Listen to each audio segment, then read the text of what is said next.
Salam damai Kristus. Dalam video ini saya memaparkan tentang dua saksi Allah dalam kitab Wahyu bab 11 ayat 1 sampai 13. Saya akan membaca ayatnya terlebih dahulu, baru kemudian memaparkan pendapat saya mengenai ayat tersebut. Kita baca kitab Wahyu bab 11 ayat 1 sampai 3. Kemudian diberikanlah kepadaku sebatang buluh, seperti tongkat pengukur rupanya, dengan kata-kata yang berikut.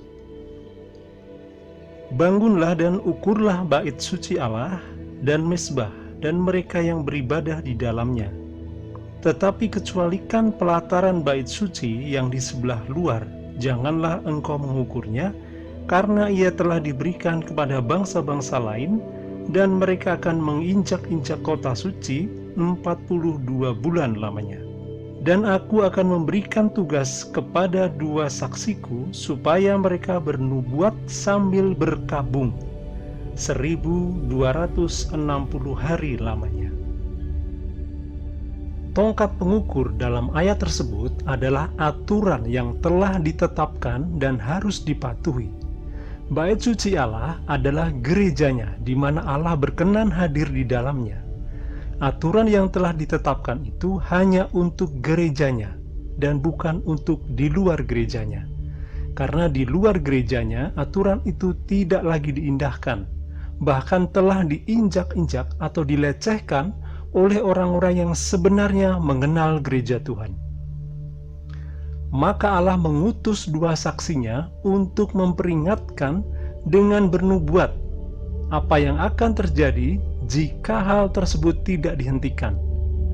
Mereka berkabung karena peringatan dan nubuatan mereka tidak ada yang menghiraukan, sehingga penghukuman dari Allah akan segera terjadi berupa sebuah bencana yang sangat besar yang melanda seluruh dunia.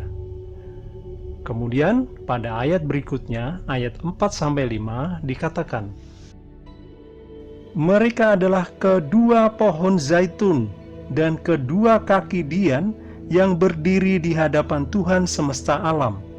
Dan jikalau ada orang yang hendak menyakiti mereka, keluarlah api dari mulut mereka, menghanguskan semua musuh mereka. Dan jikalau ada orang yang hendak menyakiti mereka, maka orang itu harus mati secara itu. Pohon zaitun melambangkan kebangkitan dan keabadian hidup. Sebab meskipun terlihat sudah mati, tunasnya akan tumbuh lagi jika akarnya yang kokoh dan mampu masuk ke tanah hingga kedalaman 6 meter itu menemukan air. Seperti halnya manusia akan bangkit dan hidup kekal jika menemukan dan meminum air hidup sejati, yaitu Yesus Kristus. Sedangkan kaki dian adalah pelita atau lampu penerang yang melambangkan pembawa pesan dari surga. Pembawa pesan dari surga ini ialah yang telah berhadapan langsung dengan Tuhan semesta alam. Dari isyarat yang pertama, yaitu pohon zaitun, itu adalah lambang dari orang yang telah mengalami kebangkitan badan dan keabadian hidup, dan sebagai saksi, maka dia harus memiliki kesaksian Yesus, yang berarti mengalami Yesus selama dia melayani, wafat di salib, hingga menyaksikan langsung bagaimana Yesus naik ke surga di bukit yang bernama Bukit Zaitun. Kisah Para Rasul bab 1 ayat 12. Dari ke-12 Rasul Yesus, hanya Rasul Yohanes yang masuk kriteria ini.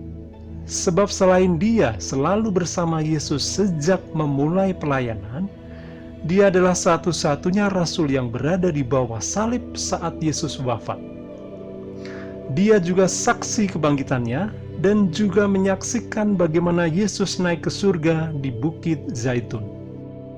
Dan mengenai kebangkitan badan dan keabadian hidupnya, tercatat dalam Injil Yohanes bab 21 ayat 22. Dikatakan, ketika Petrus melihat murid itu, ia berkata kepada Yesus, Tuhan, apakah yang akan terjadi dengan dia ini? Jawab Yesus, jikalau aku menghendaki supaya ia tinggal hidup sampai aku datang, itu bukan urusanmu, tetapi engkau ikutlah aku." Memang Rasul Yohanes tidak mengatakan ia tidak akan mengalami kematian. Namun Yesus mengatakan ia akan hidup sampai Yesus datang kembali. Artinya, Yohanes mengalami kebangkitan setelah dia mati dan kemudian hidup abadi untuk menerima tugas di dunia ini lagi pada waktu yang telah ditentukan oleh Tuhan. Sekarang isyarat kedua, yaitu yang berhadapan langsung dengan Tuhan semesta alam. Yohanes adalah satu-satunya rasul yang berhadapan dengan Yesus saat Yesus mengatakan bahwa Dia adalah Tuhan semesta alam pada saat menerima wahyu darinya. Tercatat dalam kitab Wahyu bab 1 ayat 8. "Aku adalah Alfa dan Omega, firman Tuhan Allah, yang ada dan yang sudah ada dan yang akan datang, yang Maha Kuasa." Namun jika hanya Rasul Yohanes saja yang menjadi saksi, tidaklah cukup, sebab saksi haruslah lebih dari satu orang. Oleh sebab itu, disebutkan ada dua saksi Allah, yaitu kedua pohon zaitun dan kedua kaki dian di hadapan Tuhan semesta alam. Lalu siapakah saksi yang lainnya? Untuk membahas itu, kita harus berpikiran terbuka, tidak terpaku pada satu patokan tertentu yang membuat segala kemungkinan menjadi tertutup. Bahkan suatu hal yang telah menjadi ketetapan Tuhan pun akan bisa menjadi tidak kita pahami jika kita tidak berpikiran terbuka. Mari kita mulai dengan siapakah orang yang memiliki kesaksian Yesus, yang selalu bersama-sama dengan Yesus mulai dari awal kehidupannya hingga Yesus naik ke surga. Tidak lain adalah ibunya sendiri. Bunda Maria adalah orang yang mengalami Yesus lebih dari siapapun di dunia ini. Bahkan semenjak dalam kandungan, Bunda Maria telah mengetahui siapa yang ada dalam kandungannya. Hingga Yesus wafat di kayu salib, bangkit, dan naik ke surga di Bukit Zaitun, Bunda Maria selalu ada bersamanya. Jadi, Bunda Maria adalah saksi sempurna yang mengalami Yesus. Kemudian apakah beliau juga mengalami kebangkitan badan dan hidup abadi? Sudah pasti. Yesus telah mengawali kebangkitan badan karena Dia telah mengalahkan dosa. Dan itu menjadi patron atau pola bagi semua orang yang percaya.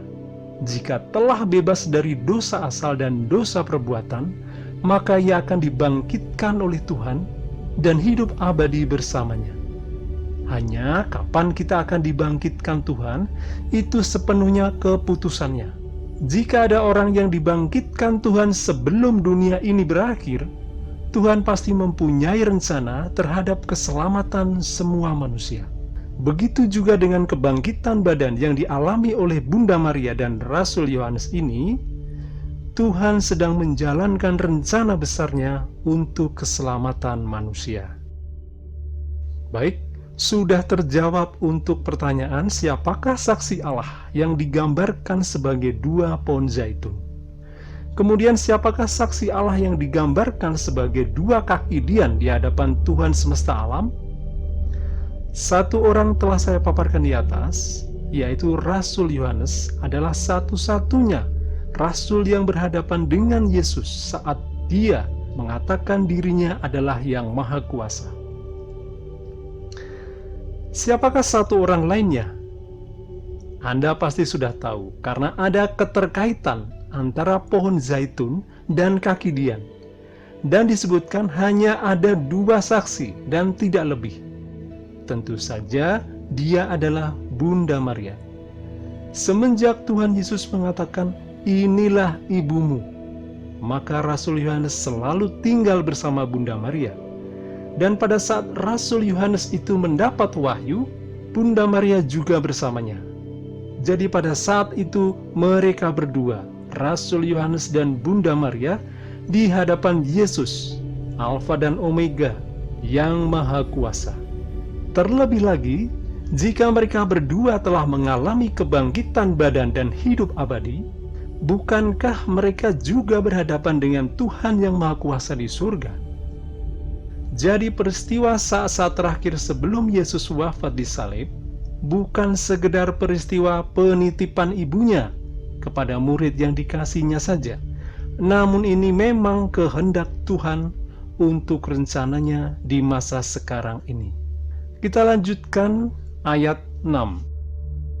Mereka mempunyai kuasa menutup langit, supaya jangan turun hujan selama mereka bernubuat.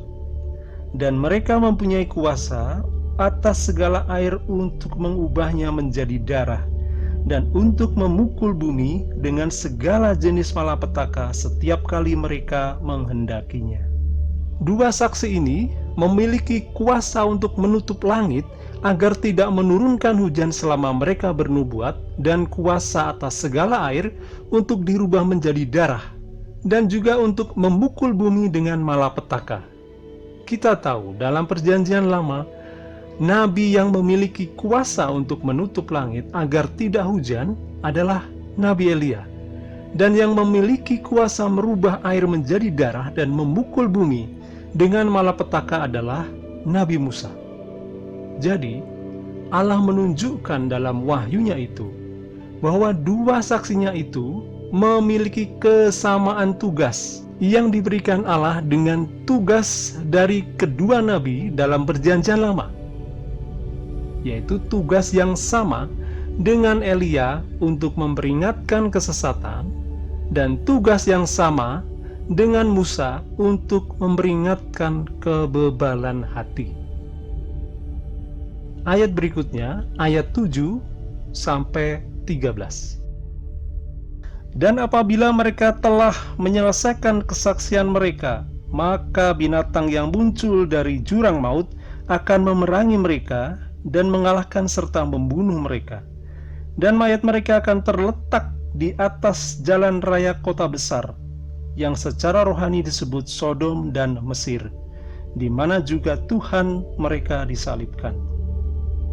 Dan orang-orang dari segala bangsa dan suku dan bahasa dan kaum melihat mayat mereka 3,5 hari lamanya, dan orang-orang itu tidak memperbolehkan mayat mereka dikuburkan. Dan mereka yang diam di atas bumi bergembira dan bersukacita atas mereka itu, dan berpesta dan saling mengirim hadiah, karena kedua nabi itu telah merupakan siksaan bagi semua orang yang diam di atas bumi.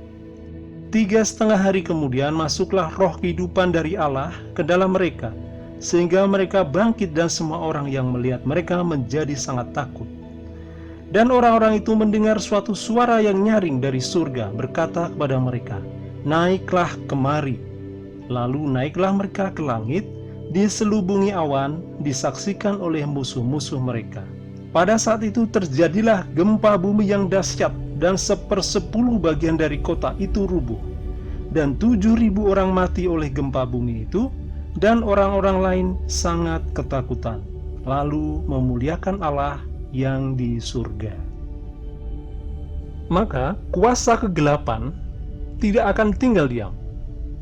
Dia melalui orang-orang yang memiliki kuasa akan melawan dan menyatakan bahwa nubuatan dan peringatan itu adalah sesat. Karena telah dinyatakan sesat, maka setiap orang akan mencemooh nubuatan dan peringatan itu. Semua orang telah berada dalam jalan kesesatan dan kebebalan hati.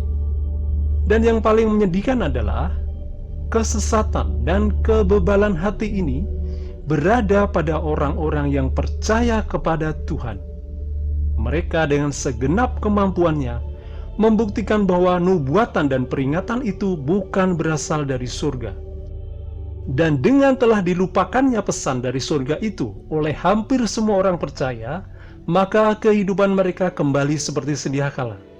Mereka merasa sangat lega, bisa melupakan pesan dari surga itu yang selama ini sangat membuat mereka menjadi cemas.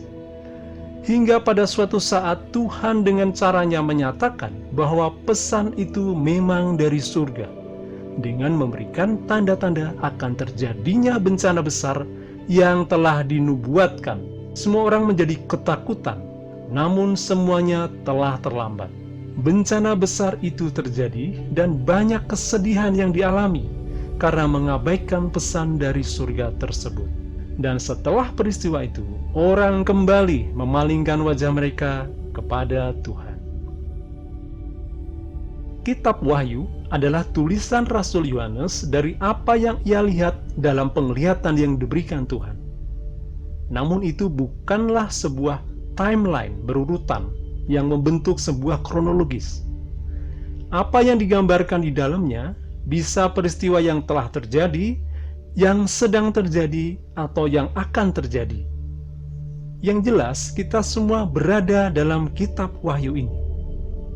Namun kita tidak tahu pasti berada dalam fragmen yang mana. Yang kita tahu pasti adalah akhir dari kitab ini, yaitu pada bab 22 ayat 20. Ia yang memberi kesaksian tentang semuanya ini berfirman, "Ya, aku datang segera. Amin, datanglah Tuhan Yesus." Demikian video saya kali ini. Semoga kita semua selalu dalam rahmat Tuhan. Amin.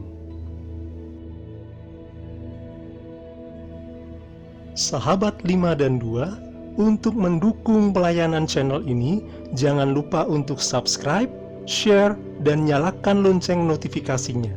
Terima kasih.